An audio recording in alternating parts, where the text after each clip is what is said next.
Welcome to episode 4 of Nudges and Bridges. Today, I was going to do another presentation of how sports can provide a common ground for people who disagree with each other.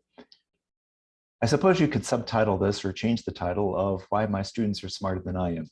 Because while this was also going to be a topic that I was going to talk about in one of my undergraduate classes, my students led a discussion earlier this week, and they instead used a ball of yarn, or maybe it's a skein of yarn. I'm not quite sure what the proper name of this combination of yarn is, or this collection of yarn is, but we'll just call it a ball of yarn. So we have 14 people in the class. And what my students did, who were leading the discussion, they had us all stand in a circle.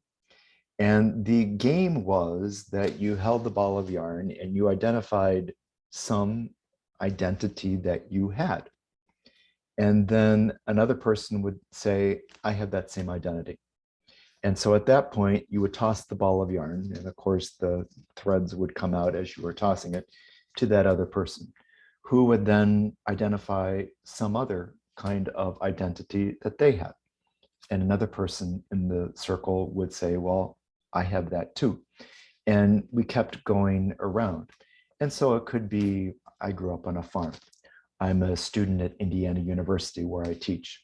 I am a member of a particular religious faith. I am a sports fan.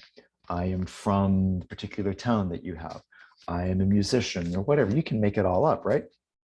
And so we went around that, and it did not take us very long for us to have this crisscrossing web of yarn that was connecting us all. And the student's point was that it does not take very long, whatever identity that we have, in order to find other identities with other people that create a web of relationships, so that even if you are in conflict on one kind of difference on identity, that you have something else that you can draw on that finds some degree of commonality. And I looked at the student who was running this or organizing this, like, why didn't I come up with this idea? I mean, this is better than what I was planning to talk about this week anyway. So I said, I'm going to steal this idea and run with it today. But it very well encapsulates what this series is.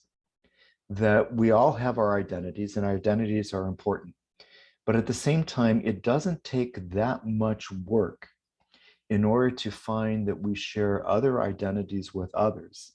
And if we do that in even a very small group of 13, 14 people, we can find a lot of crisscrossing webs that provide a lot of opportunities for us to be able to communicate with each other in a civil kind of a constructive way without giving up the identity that you started with. No one had to say in that group of yarn-connected individuals that they were no longer a member of the religious organization, or they were no longer a student at Indiana University, or they were no longer a singer, or whatever that it was.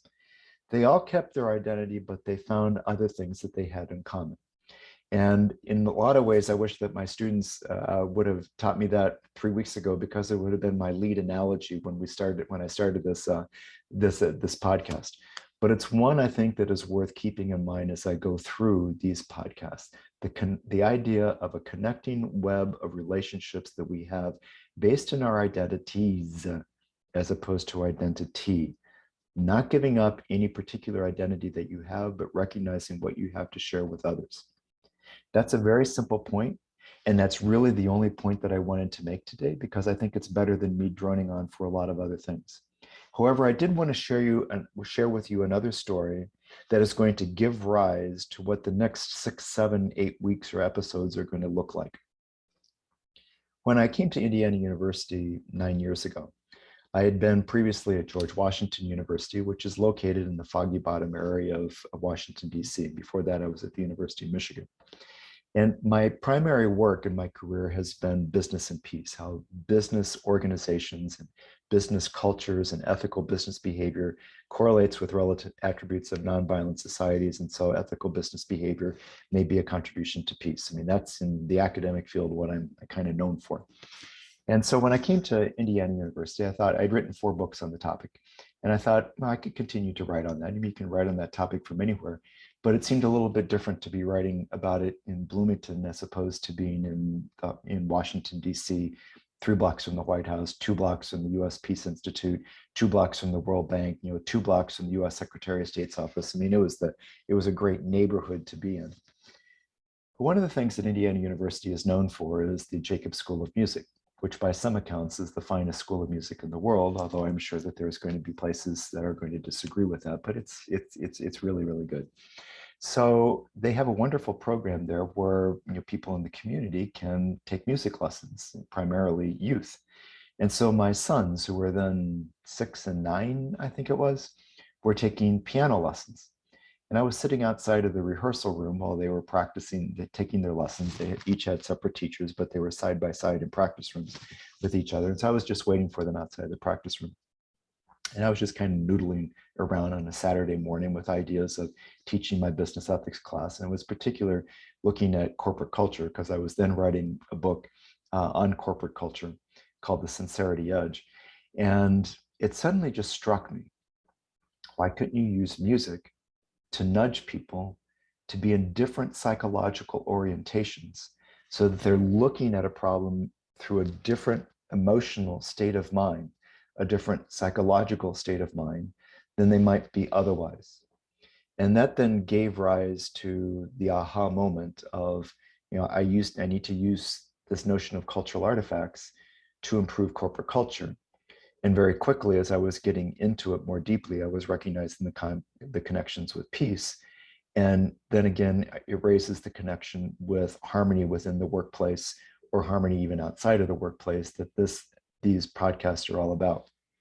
So so I developed a model that was based on work on moral psychology, development of moral psychology by famous people like Lawrence Kohlberg and Carol Gilligan, where I developed 7 stages of different ways to look at things nudged by various cultural artifacts, starting with sports and music. And over the next several episodes, what I want to do is I want to go through each one of these steps to demonstrate the impact that cultural artifacts have and the different kind of state of mind that it puts it in.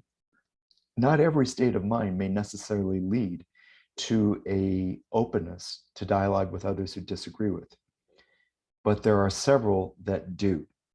And so I'm going to elaborate what each one of those steps looks like so that I can provide a further foundation for our discussions of how music, sports, film, dogs, and these other cultural artifacts might help us. But in the end, if you want to think of an analogy of what those cultural artifacts might do, they might provide another identity that you connect with another person, like my students did with that little piece of yarn.